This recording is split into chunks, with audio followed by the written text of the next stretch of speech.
Hello and welcome to another episode of the Steam Arcadian. Today I shall be bringing you Dear Esther, a indie game about something or another. Let's start here, the lighthouse, yes. I guess right now we'll get some story. Dear Esther, the morning after I was washed ashore, salt in my ears, sand in my mouth, and the waves always at my ankles, I felt as though everything had conspired to this one last shipwreck. I remembered nothing but water, stones in my belly and my shoes, threatening to drag me under to where only the most listless of creatures swim.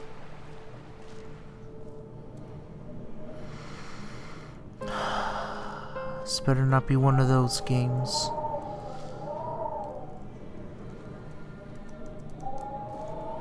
I mean, I have no idea if this is a horror game or if it's just an artistic style for an exploration. Okay, here we go. Hydrogen, carbon, oxygen. Some kind of formula there for some type of molecule. Not sure what, but let's keep going. Let's head back outside. Oh, he crouches very slowly. Is that a crouch, or am I insane? Huh, I guess I wasn't. Okay, let's see, more paint cans. Splattered paint. Okay. Let's just keep going this way. Let's go up the hill, I guess. See what's up here.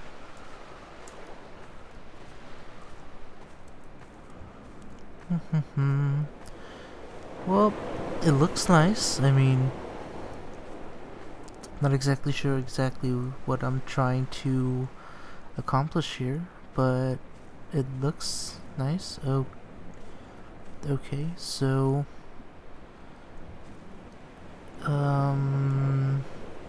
I keep going? I mean, yeah, I made it. Okay.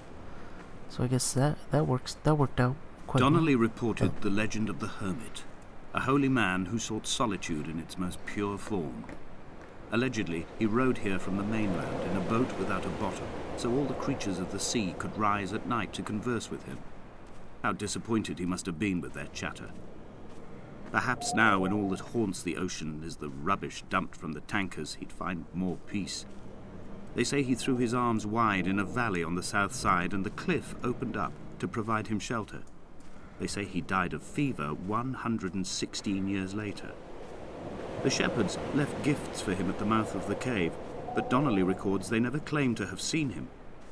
I have visited the cave and I have left my gifts, but like them, I appear to be an unworthy subject of his solitude.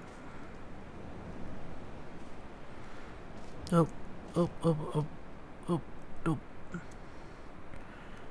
Gotta try to keep going up. No! Okay, guess we're going down now. And we'll just explore the beach then. I mean, it's fun times at the beach. That's always nice. There's the sun behind the clouds, and some water, and some cages for fish, some leaves, or seaweed, my bad, a log. Ooh, look at that log, that's nice. What's over here? There was once talk of a wind farm staircase. out here, away from the rage and the intolerance of the masses. The sea, they said, is too rough for the turbines to stand. They clearly never came here to experience the becalming for themselves. Personally, I would have supported it. Turbines would be a fitting contemporary refuge for a hermit. The revolution and the permanence.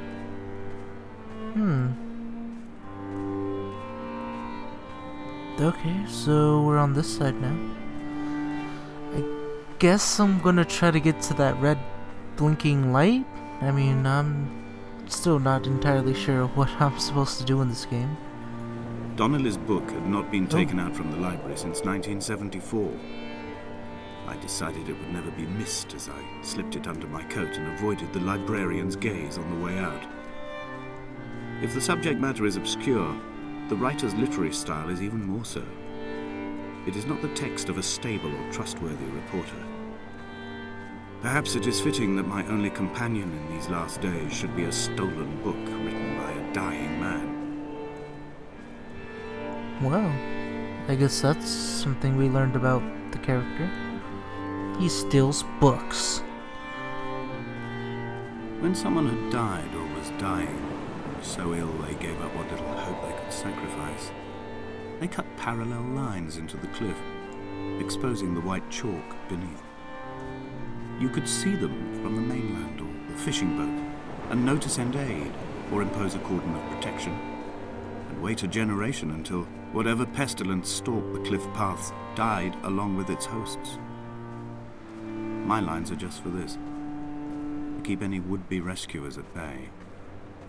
The infection is not simply of the flesh. So it's of the mind as well? I'm still wondering where I am going. We are not like Lot's wife, you and I. We feel no particular need to turn back. There's nothing to be seen if we did. No tired old man parting the cliffs with his arms. No gifts or Bibles laid out on the sand for the taking. No tides turning or the shrieking gulls overhead. The bones of the hermit are no longer laid out for the taking. I have stolen them away to the guts of this island, where the passages all run to black, and where we can light each other's faces by their strange luminescence. So am I just playing a book? I mean, I'm okay with that, but it's like it's a book being read to us, and we're just walking around and looking at the scenery. I still want to know what this game's about. Dear Esther, tell me what the game's about. Okay, we'll just go this way now. And maybe he'll start talking again soon and tell us more about his thievery in books and madness and being sick. Dear Esther, I met Paul. I made my own little pilgrimage. My Damascus, a small semi-detached on the outskirts of Wolverhampton. We drank coffee in his kitchen and tried to connect to one another. Although he knew I hadn't come in search of an apology, reason or retribution, he still spiraled in panic, thrown high and lucid by his own dented bonnet. Responsibility had made him old. Like us, he'd already passed beyond any conceivable boundary of life.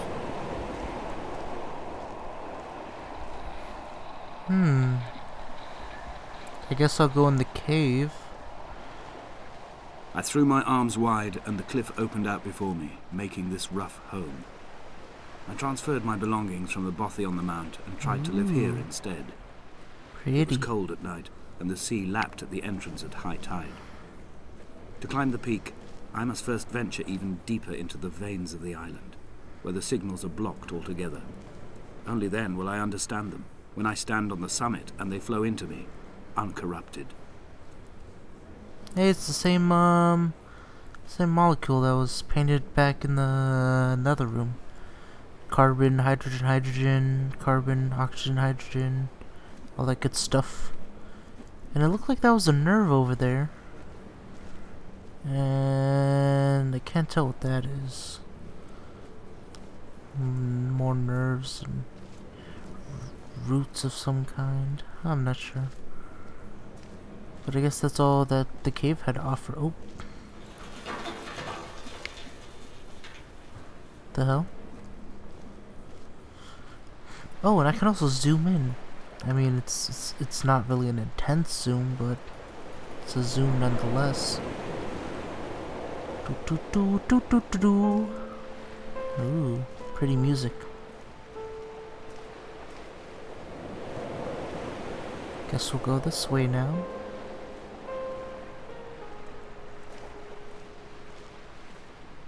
And we'll wait for more story time.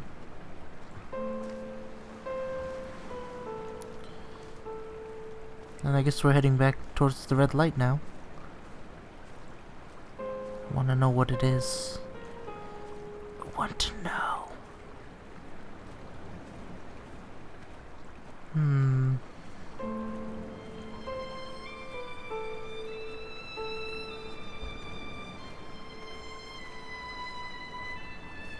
This is nice music. I've become convinced I am not alone here, even though I'm equally sure it is simply a delusion brought upon by circumstance.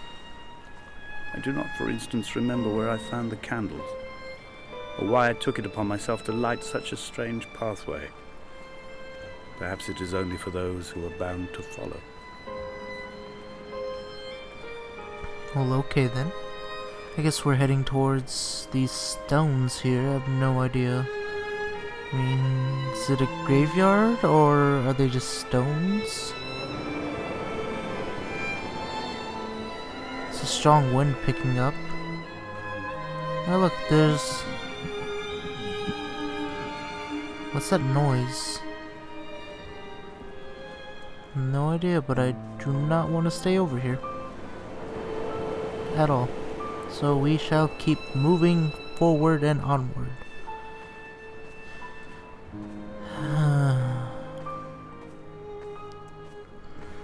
And I gotta say, as a... not knowing what this is, it's nice to look at, and the voice acting is pretty good. It's phenomenal voice acting, and for now it feels like it kind of feels like it's a horror game, but oh, what? Something's happening. But you know what? Dear Esther, I have now driven the stretch of the M5 between Exeter and Bristol over 21 times.